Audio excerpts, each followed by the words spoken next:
Welcome to the first video of the new unit.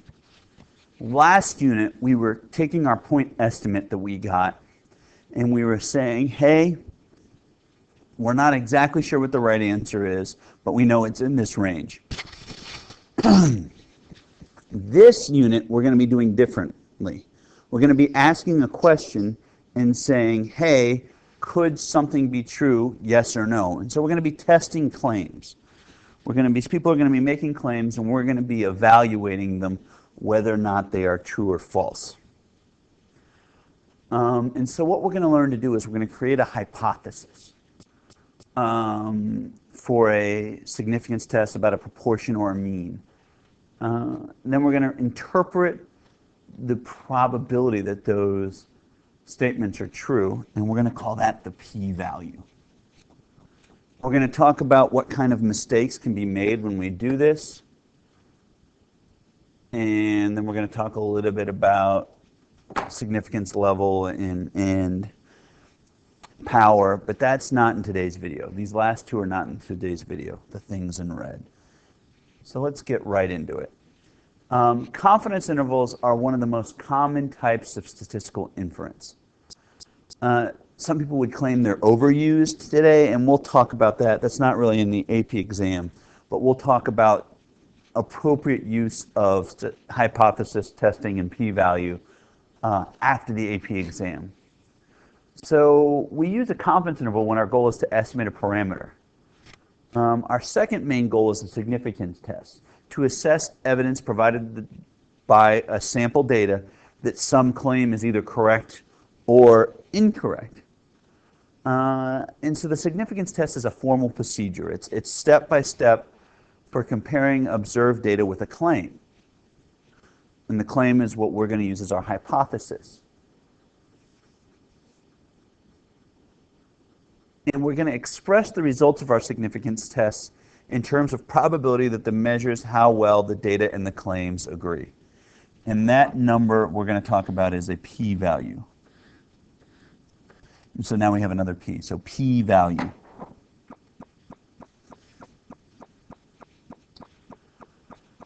So first we got to talk about what's going on. How does the logic work? How do we perform these tests, and what do the numbers that we're spitting out mean?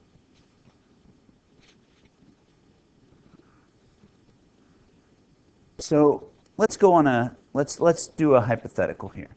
Let's say we have a basketball player who claims that he makes 80% of his free throws. And so we're like, that doesn't sound right to me. So we throw him a basketball, and we ask him to attempt 50. And he takes breaks, he shoots 10, he takes a break, he shoots 10. And after he gets all done, he has made 32 of them. So his sample proportion is 0.64. His claim is that his true shooting average, his true proportion, is 0.8. Now, maybe he was having just a bad day. Maybe our random sample caught him not shooting as well, and if we had stayed later and he'd shot another 50, he would have made more. You never know. And so the question is, his claim is this. And we're going to call that the null hypothesis, because we don't believe him. So we're going to say his claim is not true. And we're going to create an alternate hypothesis that the true proportion of free throws he makes is less than 0.8. And our evidence is this p-hat value of 0.64, and our sample size is 50. So this is his claim, and this is what we believe to be true. And so what we're going to do is we're going to prove that he was lying, and if he is lying, then the alternative must be true. So how the theoretical underpinnings of this are that, let me move this here a little bit so we can see clear, is that let's assume that what he said was true, and each shot was independent. So each shot has an 80% chance of going in. And so what we had is this graph that we're looking at is the computer simulating the 50 shot, but doing it 400 times and doing a dot plot. Now what you'll notice is that this graph looks approximately normal. And that makes sense because what we're really creating is a sampling distribution. And this is not the true sampling distribution because this is not all possible outcomes. It is just an approximation of the sampling distribution. But the number, if p is 80, then n times p will be 40, and n times 1 minus p will be 10. And since both of those numbers are greater than or equal to 10, then we would expect the sampling distribution to be approximately normal. But we're going to get to that in a second. And let's just look at the computer simulation. It ran 400 times, and in the simulation, only 3 times did it do as badly or worse than what actually happened when we did it. So, what is the probability that we would get this outcome if the null hypothesis was true? And so that's what we're saying, is we're saying, hey, if p is really 0.8, we get a sampling distribution. So what's the probability that we would get our outcome? And that outcome is, and this is what we're saying. You can say how strong the evidence against the player's claim is by giving the probability that we would get our outcome if what he said was true. If the observed statistic is so unlikely that the original statement's true, then we would say he's lying. And we would call unlikely anything that has any p-value.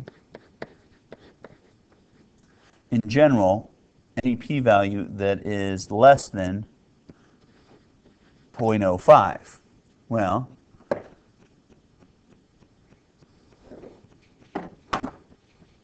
so there's 2 possibilities. The player's claim is correct, and by bad luck, a very likely outcome occurred.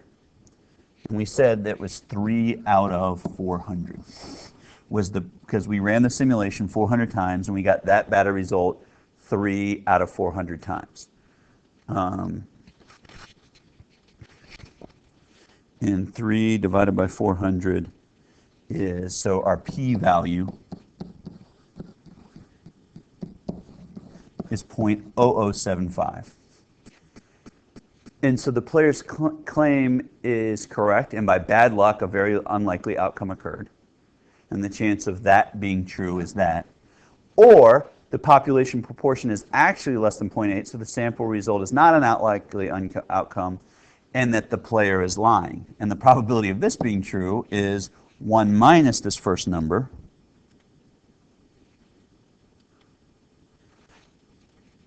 or let's not go for the 1 minus that number. Let's just say that, because we don't know the probability that this happened, we just know that this is the probability that his claim is true.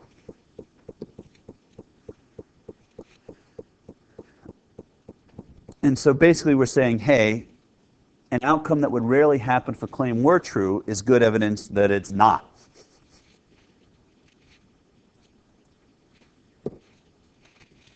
And so a significance test, and so what we would say is that, back on this problem, this is not a good chance of occurrence. So we would say his claim is not true, and therefore his shooting percentage is probably below 80%, and that he's lying to us. So the basic idea is this: an outcome that would rarely happen if a claim were true is good evidence that the claim is not true. So a significance test starts with a careful statement of the claim we want to compare. We call that the null hypothesis, and we're going to call that H naught. And it's not H sub 0, we call that H naught.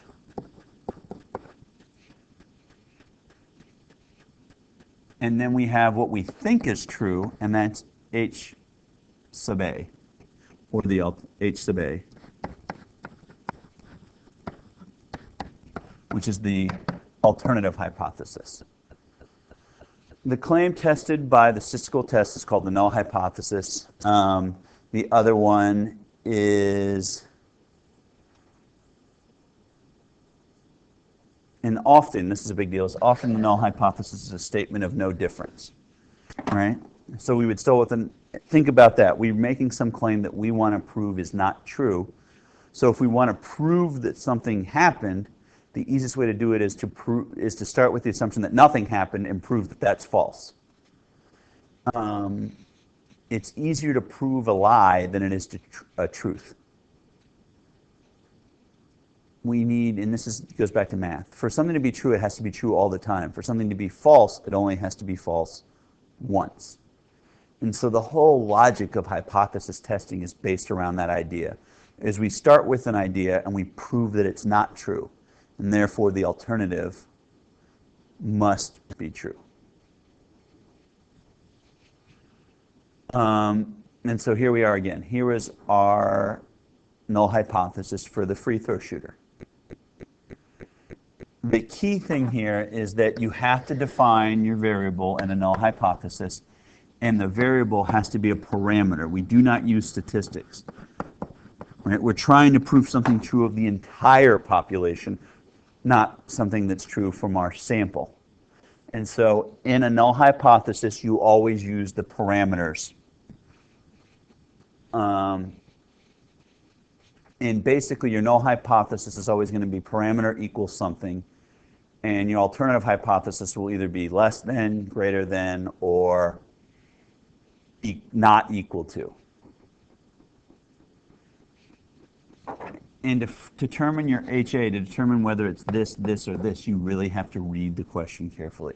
It's not going to tell you. You're going to have to formulate it, and you're going to have to formulate it from the context of the question. And the problem we were just doing, it's a less than, it's this one, because we didn't believe that he was an 80% free throw shooter. We thought it was less than that. So most of the time when we're testing claim, it'll be a greater than or less than. But sometimes we just think that they're making up numbers, and we're going to prove that it's not true. And that would be the not equal. And so this is, if it's less than or greater than, then it's a one-sided significance test. If it does not equal, then it's a two-sided. And this is what I was saying earlier. Hypotheses always refer to a population, not a sample. Be sure to state H naught, the null hypothesis, and the alternative hypothesis in terms of population parameters. It is never correct to write a hypothesis as a sample such as this. So you would never write p hat equals something or x bar equals something. That would immediately be wrong on the AP exam, and 1/4 of that question would be out the window.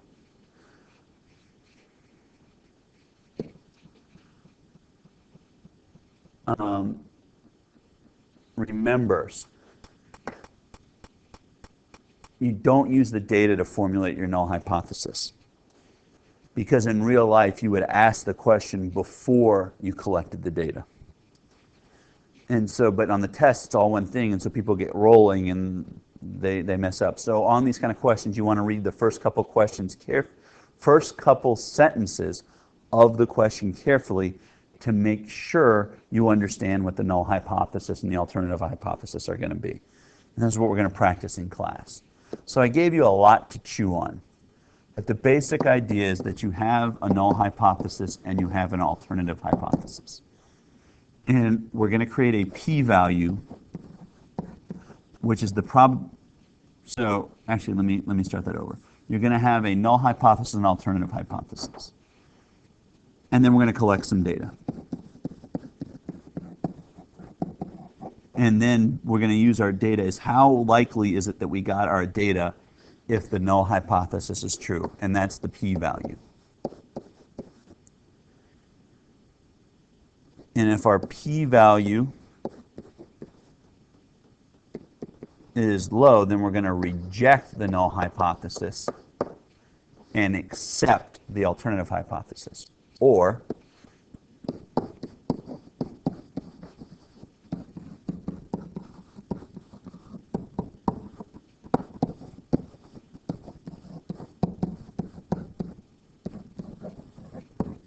the p-value is low, reject the hoe. And we're going to get into this next class and start talking about it and talking about the logic of this on the next class. So I'll see everybody next class.